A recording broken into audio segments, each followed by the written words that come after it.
Featureless water is simply water that doesn't obviously reveal its features because they're hidden by the size of flow, the width or depth of the river. The truth is that to experienced angler eyes, the water is anything but featureless. Inexperienced eyes simply need to break down the macro scale to the micro scale to understand where trout will be and why. If you've made it this far in this series, featureless water simply hides all of the individual reading trout water features we've discussed to this point. Trout holding structure and runs get swallowed on larger rivers. Seams are often obvious in small water, but on large rivers it's difficult to identify their presence because the depth of water conceals the presence of rocks, gravel rises, or wood embedded in the stream bed. Runs on large rivers can be long and wide, and it often feels like you're looking for a needle in a haystack. In these cases, look for subtle seams on the river's surface of calmer water, or subtle seam lines on long, subtly riffled runs. Wherever there's a seam or bump, there's a trout holding feature. This is especially true where there's a slight difference in the continuity of the surface. That reveals a sudden change to the bottom, and trout will almost certainly be holding on the current break it provides. The tail out of a long run or glide is a prime feeding lie because collections of insects occur and larger fish drop out of the deep water to gorge. Pay attention to where collections of birds are feeding because large trout won't be too far away. Gravel rises and ridges are a certainty to exist, especially at the heads of runs and along the lateral edge. These almost always have a stronger seam line or a distinct color change from tea to green on clear rivers, or look for the intensity of color to darken on murkier water. Light penetrates shallow water easier, giving it a lighter color, so keep your eye out to subtle color transition. These can be along the shoreline or mid-river, in a run, or the heart of a corner pool.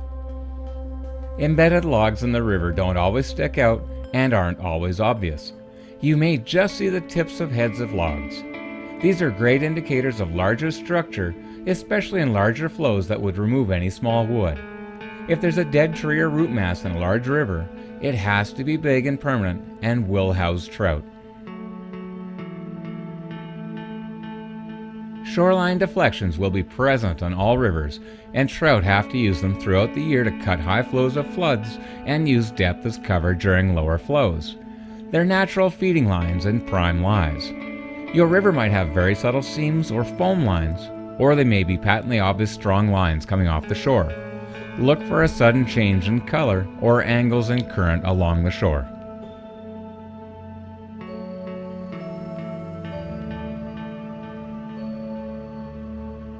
Boulders and rocks may protrude through the river's surface or simply create a standing wave. The heaviest, fastest current and rapids won't house too many trout, but the edges and soft pockets above the edges of the main river will. Look for eddies, troughs, depressions, and seams that might be present or those that you associate to shoreline boulders. Chances are excellent that if there are large rocks and boulders on the shoreline, there are several in the current also, and the seams you're looking at offer trout much more holding structure than is revealed on the river's surface. Weed beds are deceiving on large rivers.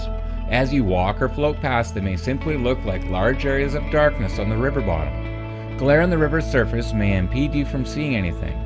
If you can gain height, there are obvious submerged features, and once you see them, you'll quickly notice the subtle seam lines that come from them. Those are good lines to fish because they are feeding lines that bring trout food. Spring creeks and rivers that flow through cities often have great weed beds. These are a few of the subtle features found in featureless water. Finding the best ones to focus your fishing time on will reveal the most consistent results over time. But never walk past the marginal without at least a prospecting cast or two, because some of the larger trout will move to occupy and dominate sole pieces of structure that many anglers overlook.